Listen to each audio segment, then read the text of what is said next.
So we're continuing a series. We're going through the Bible this year, and we are in a smaller series called Dynasty. We're looking at the first three kings of ancient Israel. So the last 3 weeks, we have talked about the first two, King Saul, the first king of Israel, and then King David, the second king of Israel. This week and next week, we will focus on King Solomon, who is David's son, the third king of ancient Israel. And we're going to focus on his life a little bit today through his writings. So Solomon is credited with writing 3 books of the Old Testament: Proverbs, Ecclesiastes, and Song of Solomon. So we'll focus on those first two today, Proverbs and Ecclesiastes. Hang with me while I go get something real quick. There's a theme to today. Let me see if I can get it. There's a theme to today, and I want to share it with you. In the words of Mr. T, today we're going to talk about, I pity the fool. Let's see if I can get this not stuck. There we go. So, I pity the fool. Did I do that right? Was that good? Okay. For the pictures, okay, everybody get your phones ready. I'll give you 10 seconds to get your phones ready, and I'm not waiting one more second than 10. All right, 5, 4, 3, 2. I pity the fool. I even held the pose for you. So, Proverbs and Ecclesiastes are all about wisdom. But they also juxtapose the idea of being a fool. We'll talk about that today. So Proverbs and Ecclesiastes are wisdom literature, and they highlight this distinction between wisdom and foolishness. And Solomon personally knows all about this transition from one to the other. So if you don't know the story, Solomon, when he was first becoming king of Israel as a young man, he had a dream. God came to him in a dream, and he said, I'll give you anything you ask for. What do you want? And Solomon could have asked for anything, and he asked for wisdom to lead God's people well. So because God said that he asked for wisdom and not riches and wealth and fame, he was going to give him wisdom and riches and fame on top of that. So Solomon has supernatural wisdom. People, like he has these seminars, and other leaders come to his seminars. Like other leaders and kings and queens will come and see how wise he is and hear his wise teachings and sayings. And he spreads this wisdom all over the region. But also, as we said, he had immense wealth. Let me give you one example of Solomon's immense wealth. So it says, this is in Samuel and also in 1 Chronicles, it tells us that each year, apparently Solomon had these gold mines. So it says each year, Solomon collected 25 tons of gold. I did the math on currently what gold sells for per ounce, and that would mean every year in our today's economy, just in gold alone, every year, Solomon would bring in $1.536 trillion. Every year in just gold. Now, he owns other things, lots of animals, lots of land, lots of property, lots of other stuff, and just that alone, he's a multi-trillionaire. So, lots of wisdom, lots of wealth. However, Solomon in his later years became a fool. He went from wise to fool. We'll talk about that a little bit later. But what he did is he ignored his own advice. Maybe you've done that before. That's like the most foolish thing you can do. It's not just anyone's advice. It's your own advice that you fail to take heed of or headed of. Or if you see The Office, you get that joke. It cost him and it cost the nation of Israel, as we will see when he became a fool. So I think that we can learn something from Solomon's life and his writings in both Proverbs and Ecclesiastes to not be a pitied fool. Okay, I'm not going to wear this the whole time because it would be too distracting. Probably. Huh? Do you want it? Yeah, here. Actually, Proverbs 1 verse 7 talks about wisdom being like a gold chain around your neck. So you are very wise right now. That's a lot of wisdom I just imparted to my wife there. It's not chocolate or gold. No, it's not chocolate or gold. It's the worst of both. It's neither. I fooled you with my wisdom. So Solomon, wise, but became a fool. So let's look quickly at what a fool is. Let's look at what I would call a biblical definition of a fool. Here is how I think in terms of Scripture. Now, this is not like a verse in the Bible, but the truth of Scripture would tell us a fool is this. A fool is someone, it's culpable blindness to reality that leads to destructive choices with devastating outcomes. That's the definition of foolishness. Culpable blindness to reality that leads to destructive choices with devastating outcomes. Now, this is obviously what we don't want to be. We do not want our lives to be described in this way. So what we'll look at today is how do we avoid that? How do we avoid being pitied as a fool? So what I don't want to do, though, is say, hey, don't do this, don't do that all morning long. So instead, we're going to flip it and look at what wisdom is, which is the opposite of this, and what that looks like. So I think what we will see, we're going to see three things today from the book of Proverbs overall and also Ecclesiastes of what wisdom is. So here's the first thing that wisdom is. So if we don't want to be a fool, we want to be wise, here's the first thing we need to know. Wisdom is knowing what I don't know, or really admitting that there are things I don't know. That's the first step. You have to start there, or wisdom means nothing to you. Wisdom will do you no good if you think you know everything all of the time. And this is the theme of both Proverbs and Ecclesiastes. Now, if you've read them, or if you do read them, you will notice they sound very different, but they have a theme running through them. So the main theme of Proverbs, as you read it, is this idea that I can't know everything. That's why I need the wisdom found in the book of Proverbs. I can't know everything. Now, it seems more optimistic and upbeat. They're little pithy sayings that give obviously a lot of wisdom to your everyday life. And then Ecclesiastes seems to be much more pessimistic.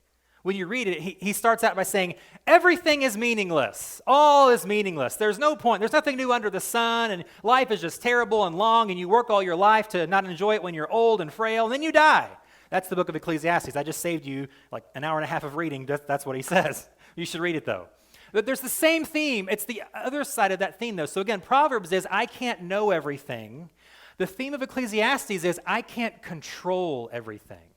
That's really the theme of what he's saying in Ecclesiastes. He talks about the pressures of life and the things that, weigh you down, trip you up, and the people that fail you, and all the work that you do, and what do you get for it, and all the treasure that you have, you die, and then you can't even take it with you. Like, what's the point? But what he's trying to get to is you can't control everything in life. So we need wisdom to navigate what that means. Is life really meaningless? He's not really saying that, as we'll talk about before we're done, but that's how Proverbs and Ecclesiastes sort of work together. So I want to look at this theme of wisdom in Proverbs at the very beginning.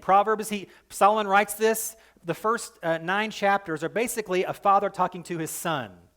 So we don't really get into the sayings of Proverbs till chapter 10. The first 9 chapters are setting us up for why Proverbs is important, why we should read it, what the value is from it, what we gain from reading it. So he starts out at the very beginning of Proverbs 1 with the theme, the point of Proverbs. Here's what he says.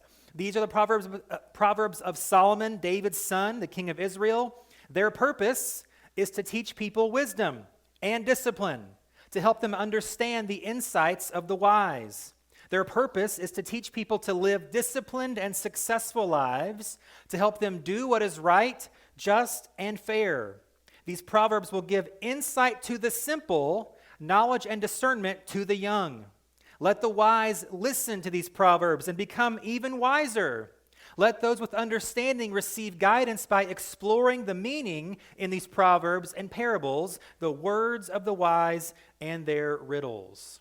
But as we said at the beginning, the only way that Proverbs works and is effective in the way it's intended is if we know what we don't know. We admit there are things that we do not know and cannot know, and so we have to seek out wisdom.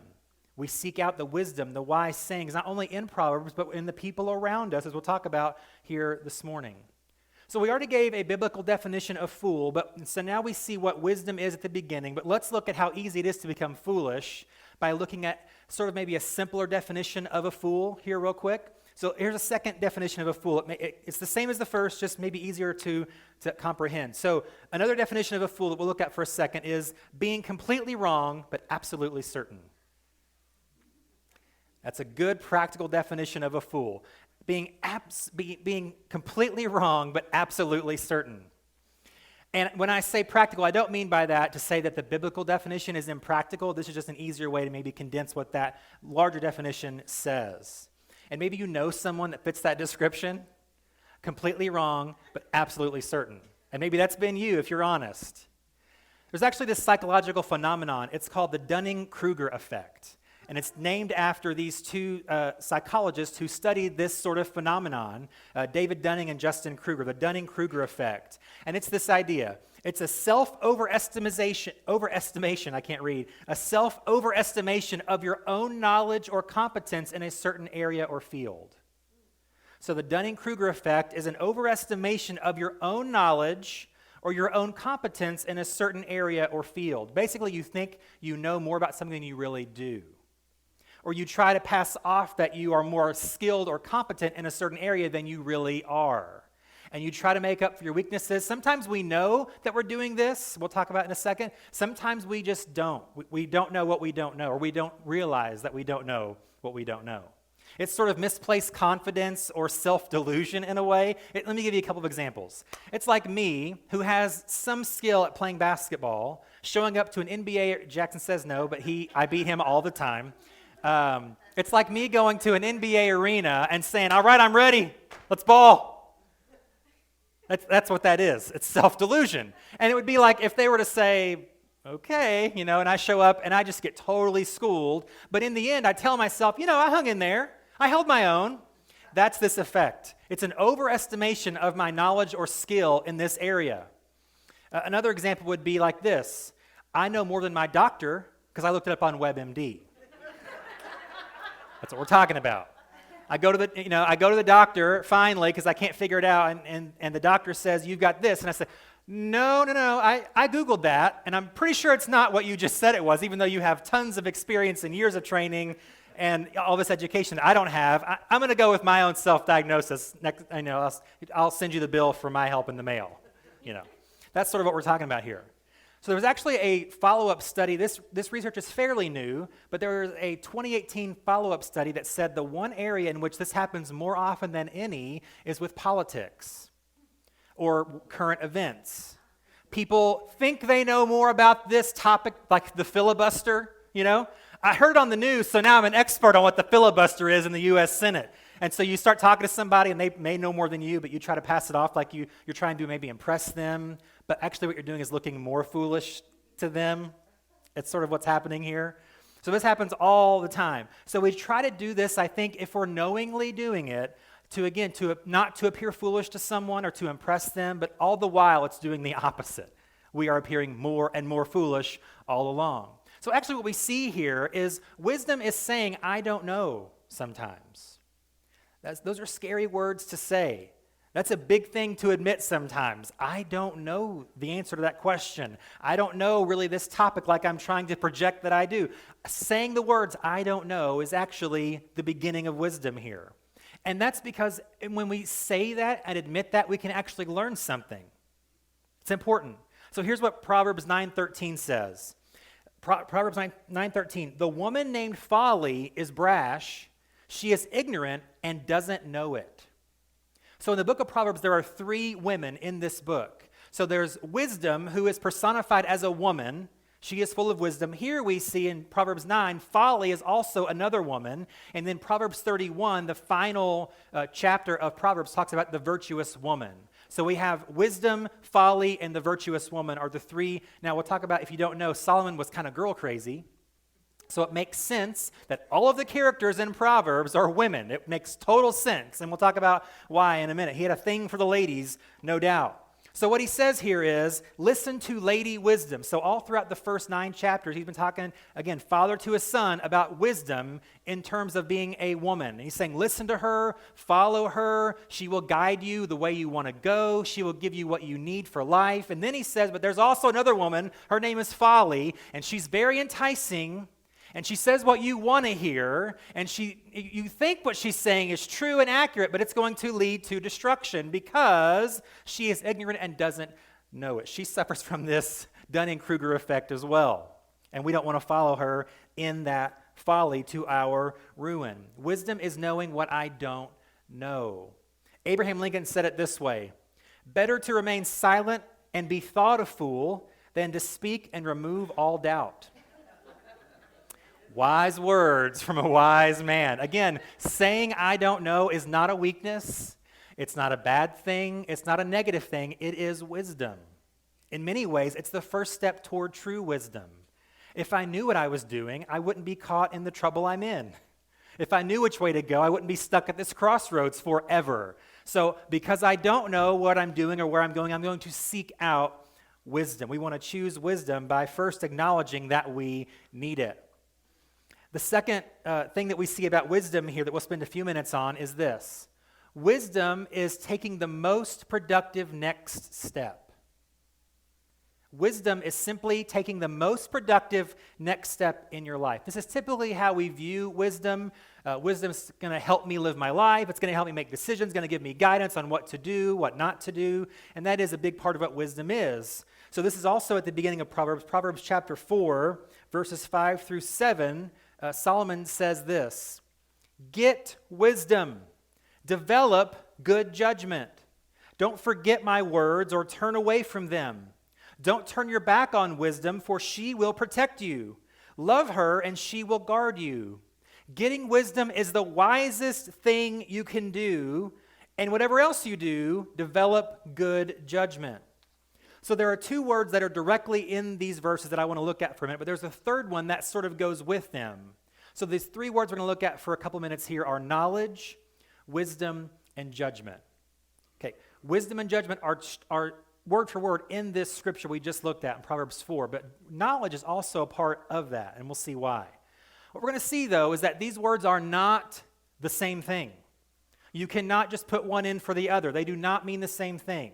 And so let's look at how they're different and what they get us to in our wisdom that we want in life. So knowledge is the first one we'll look at. Knowledge answers the question, what, in a situation.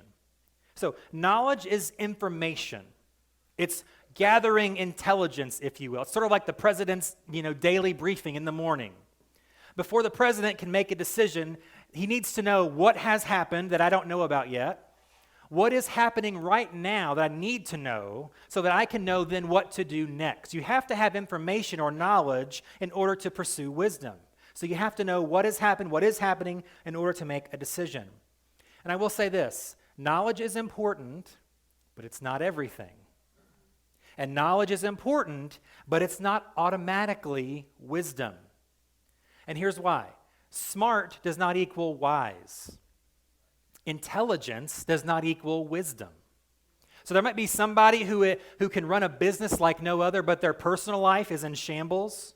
So they have knowledge, they have experience in this field, but wisdom in their everyday life, it's just not there. It's the same person almost living sort of like two lives. In this arena, they know what they're doing, they can make decisions, but then when it comes over here, their wisdom just kind of falls out their ears. They don't know what to do.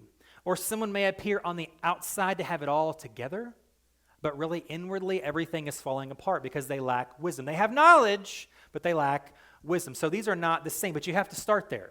You have to know what is going on in order to know what to do next. So now that we have sort of the info or the intel, the knowledge, that's going to lead to the second word, wisdom, which answers the question, why? So wisdom tries to lead us to the best possible outcome, the next most productive step. So we're going to have to ask some why questions along the way to get to our desired destination. Why should I do this thing? Or why shouldn't I make this decision? Wisdom gets to the why, which really is all about purpose. The purpose of a decision. The why of our what. And so it's not just living, it's not just existing. There's purpose in what we do. And as we'll see here, I'll say it now, we'll see it again later specifically, that foolishness, when we don't ask those why questions, it's a very selfish way to live. Because we're not considering other people in the equations of the decisions that we make. We're not thinking about the ripple effect or the domino effect that one single decision that we make can have on future decisions and on other people around us. So we have to ask why in order to gain this wisdom. And we saw that really last week with Saul and David. They didn't ask questions. They just like a bull in a china shop through life, and they make mistake after mistake after mistake, and it costs them big time. We'll see that Solomon, unfortunately, does a very similar thing. So we have to ask these why questions in order to gain wisdom. But Solomon, again, in Proverbs 4, he says, get wisdom, but he also says, develop judgment. So that's the third word we'll look at here for a minute, judgment. Judgment really answers several things, and it's sort of the last thing to make that step. So judgment will first ask how and when. So now that I have knowledge of what's going on, what has happened to lead me to where I am, and now that I've sort of thought things through a little bit and I sort of have an idea of what the next step might be, now I have to use good judgment to execute that decision. So I have to ask, what steps are involved in this decision? In what order should I make those decisions to have the outcome that I'm looking for? Is it the right time to make this decision? It may be the right decision to make, but judgment says, is it the right time to make that decision? Those are very important distinctions that we must make. A cost-benefit analysis of this decision. What is it going to take to pull this off? And do I think right now, where I am, I can do that? That's good judgment. Make a pros and cons list, that sort of thing. And then based on all of those factors with our judgment, we will then make a move or wait and then make a move. We'll either take that next step in whatever it is in life, or we will wait with our good judgment until the right time comes to make that move and take that step. There's one other thing, though, that judgment does, and I think it maybe is the most important thing. It's the pulling the trigger part on decision making. Part of a good judgment is having the will to see that through. Having it in your gut, having that courage to say, okay, let's do this thing. Because you can have the best plan, you can have the most thought out plan, you can have the most purposeful plan, you can have all of the charts and graphs and all the reasons why I should do this right now for these people and for the good of all around me, but if you don't actually do it, then we've done nothing. Good plan is only as good as the execution of that plan. And so part of good judgment is the will to do it, to take that step, to take that risk, to do that thing that someone says you can't. Well, my wisdom and judgment says it's go time, so let's go. Let's do this thing. That's part of the judgment that Solomon says that's an important distinction that he makes. He says, get wisdom, right? Seek it out. But he says, develop good judgment. So this is a lifelong process. Sometimes our judgment is better than at other times. Sometimes we have areas of life where we have blind spots, and I'm convincing myself this is the right thing to do, and I've made the charts and the graphs work out to make sense when maybe I fudge the numbers a little bit. Sometimes we can override our good judgment. So we're going to make mistakes. Wisdom does not mean a perfect life. Wisdom does not equal a mistake-free life. We're trying to maybe get there. We're trying to get closer to that, obviously, but there's no guarantees that that's going to happen. There's still unknowns. There are still, like Ecclesiastes says, I can make the best decision with wisdom and good judgment, but there are things I can't control, even if I make the perfect decision. Something that blindsides me 3 weeks later. Well, I thought it was the right thing to do. You were right in doing that, but you can't account for every other thing in the universe. It's going to throw that off. So we have to understand, we have to develop judgment over time. It takes a lifetime to do that. But it's imperative that we do that to take the most productive next step. So we know that Solomon had wisdom. He was wise. He was, I guess, the wisest man that ever lived, right? However, at a certain point in his life, as we already alluded to and as we'll see, he stopped developing good judgment. Or he suppressed his good judgment. Here, let's read what happened, and then we'll talk about it here for a minute. 1 Kings chapter 11 tells us the life of Solomon, and here's what happens. 1 Kings 11, starting at verse 1. It says, Now King Solomon loved many foreign women. Besides Pharaoh's daughter, he married women from Moab, Ammon, Edom, Sidon, and from among the Hittites. The Lord had clearly instructed the people of Israel, you must not marry them because they will turn your hearts to their gods. Yet Solomon insisted on loving them anyway. He lacked judgment. He had 700 wives of royal birth and 300 concubines. He lacked judgment, okay? And in fact, they did turn his heart away from the Lord. In Solomon's old age, they turned his heart to worship other gods instead of being completely faithful to the Lord his God, as his father David had been. Skip down to verse number 9, 1 Kings 11, verse 9. The Lord was very angry with Solomon, for his heart had turned away from the Lord, the God of Israel, who had appeared to him twice. He had warned Solomon specifically about worshiping other gods, but Solomon did not listen to the Lord's command. He lacked judgment. So now the Lord said to him, Since you have not kept my covenant and have disobeyed my decrees, I will surely tear the kingdom away from you and give it to one of your servants. I think it's safe to say, if you make the same mistake literally 1,000 times, you've lacked good judgment. 700 wives. Now, here's the thing. This is not saying don't get married.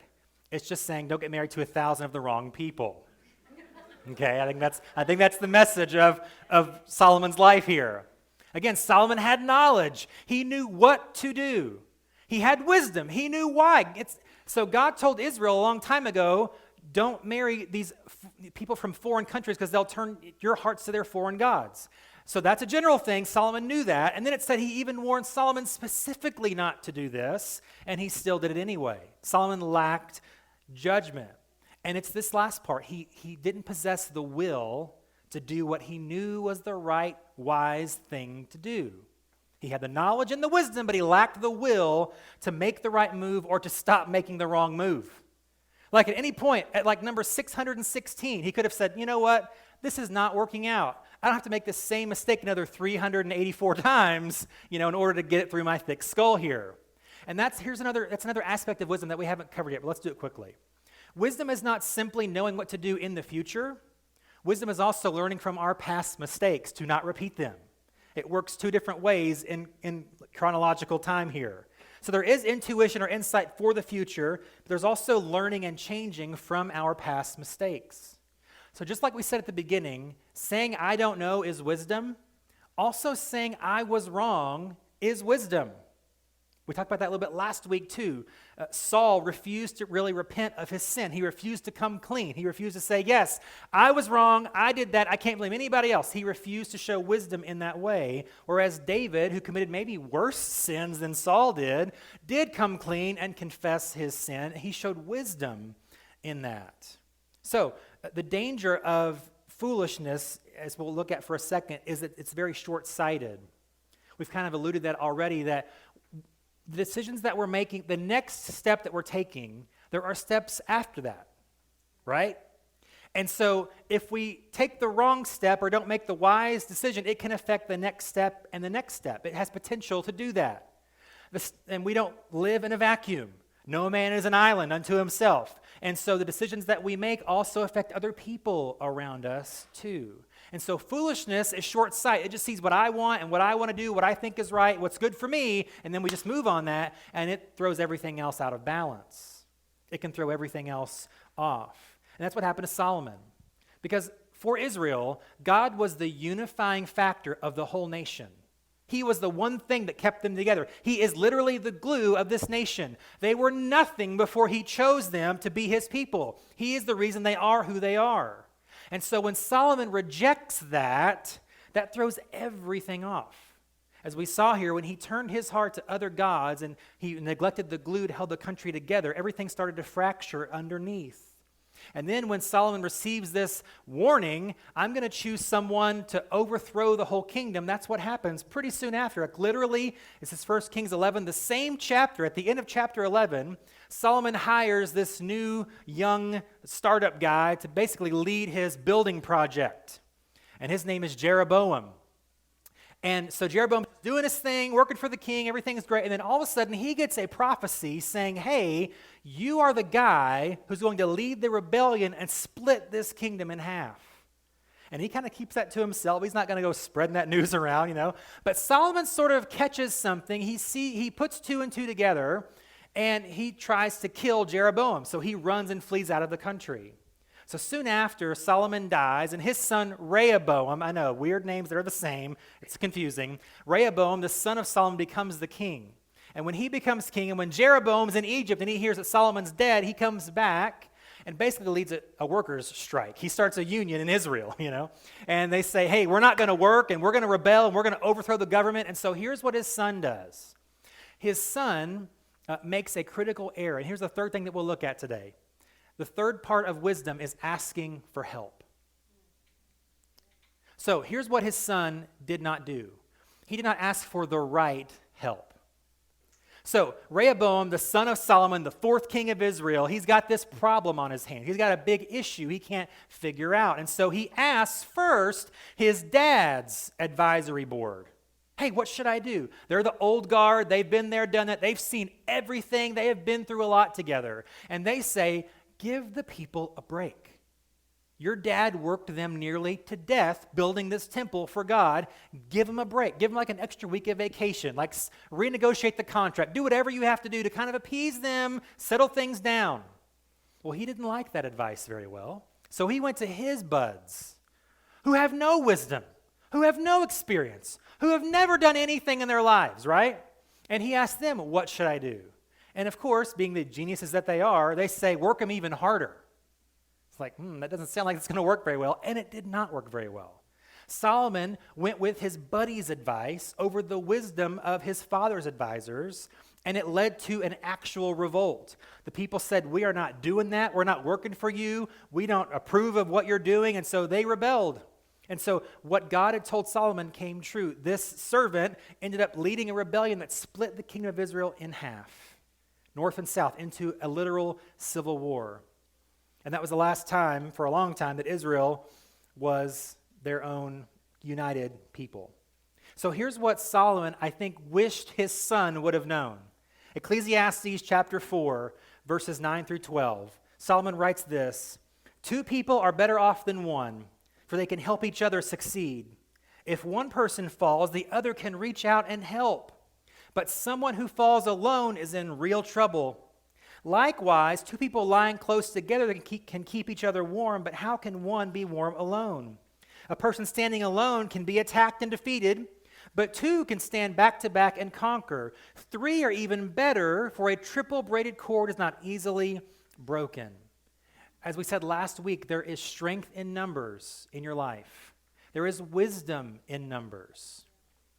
Decisions that we face can be very heavy, but if we have a team around us, we can lift those heavy things together. Life is always done better in community for this reason. And the important part, again, though, is to pick the right people. The people that aren't just always going to say yes to everything that we want to do. The people that aren't just going to say, you know what, you're a genius. You should run the world. I need people in my life that will push back a little bit. Even though I may not even like that, I know it's good for me. Even though I want people around me that'll just say, yeah, you just do whatever you want and have your way, and it's just great, and I trust you. It's like, I need someone that's going to say, are you sure? Just take a second and think. Are you sure that's a good idea? We need people like that in our lives who will be honest and push back, maybe even criticize constructively once in a while. I don't have this here on the screen, but Proverbs 27:17, Solomon writes, as iron sharpens iron, so one man sharpens his friend. We need that. We're going to get dull if we don't have people around us to keep us on our game, to keep us sharp.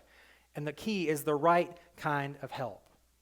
But who, as we begin to close, ultimately, who does Solomon say that we should go to for wisdom? What relationship is the most important and the actual source of wisdom? It's God. So in Proverbs, again, we see this difference here, Proverbs and Ecclesiastes. Proverbs is very optimistic early on in his writing. Ecclesiastes later on, he's been through a lot, he's seen it, he's lived it, he's learned the hard way, and he's writing kind of from that pessimistic perspective. But what we're going to do now is look at one of the first verses in Proverbs that he ever wrote as a younger man, and then one of the final verses in Ecclesiastes that he ever wrote in his life. We're going to put these two together and see the same theme in these two books. So Proverbs chapter 1, verse 7, Solomon says, the fear of the Lord is the foundation of true knowledge, but fools despise wisdom and discipline. And then Ecclesiastes chapter 12, verse 13, here's how he ends everything. He says, that's the whole story. Here now is my final conclusion. Fear God and obey his commands, for this is everyone's duty. So young Solomon, who is the fountain of wisdom, he knows everything. God's given him supernatural insight and wisdom. He says the most important thing that you can do to pursue wisdom is to fear God. And then after life has beaten this man to a shell of himself, after he probably knows this is not going to end very well, I've made a lot of mistakes, I've not sought out wisdom, I've lacked good judgment, he still says the same thing. He says you can't control life, you can't predict life, you will mess up in life, life will hit you in the face, it will hit you from behind, it'll try to trip you up, it will try to kill you. But the best thing that you can do to survive this life that I've just described is the same thing I said years ago in Proverbs. Fear God. Now, obviously, this is not being afraid of God. That's not a great way to live. I'm so afraid of him. No, that's not what we want. It's a reverence. It's an awe. It's this idea that I'm going to get from God ultimate wisdom. So I want to kind of maybe incline my ear to what he might want to say. I might want to take what he says seriously. That's what fearing God is all about. Not being afraid, but saying, if God is the ultimate source of wisdom, let me just stop and spend some time with him. Let me see what he might want to say to me, what insight he might give me, who he might bring around me to help me lift this heavy load I've been trying to carry for too long on my own. And here as we close is the famous verse from Proverbs chapter 3 that kind of illustrates that idea. It says this, Proverbs 3, 5, and 6, trust in the Lord with all your heart. That's wisdom. That's fearing God. Trust in the Lord with all your heart and lean not on your own understanding. Remember, admit I don't know everything. That's what that is. In all your ways, submit to him, fearing him, and he will make your paths straight. Let me read that again. Trust in the Lord with all your heart and lean not on your own understanding. In all your ways, submit to him, and he will make your paths straight. Now again, don't be confused by this. This is not guaranteeing an easy life. It says straight path. Well, yeah, the straight path may have roadblocks in it from time to time. There may be thistles and bushes that cloud the way. It's straight, but it's not always the easiest way, but it's the best way because God's leading us in that through his wisdom. He's the source of wisdom. He's not guaranteeing a perfect life or an easy life, but he's guaranteeing through that imperfect life and that difficult life, he gets us through that. He directs us through that difficult life as our true, ultimate, lasting source of wisdom. So that's who we should rely on primarily to guide us in life.